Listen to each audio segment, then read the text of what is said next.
আসসালামু আলাইকুম। একটু আগে তুমুল বৃষ্টি হয়েছে, কালবৈশাখী ঝড়, বজ্রপাত সহকারে।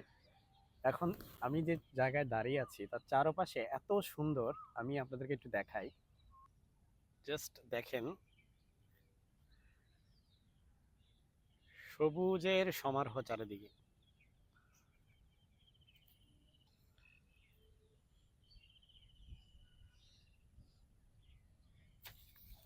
এমনকি ঘাসগুলো দেখতেও সুন্দর লাগতেছে।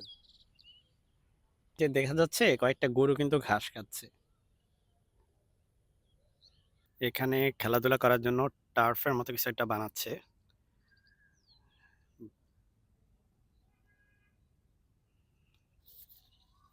কিছু কুকুর হচ্ছে এখানে ঘুমাচ্ছে, রেস্ট করতেছে, দেখা যাচ্ছে কি।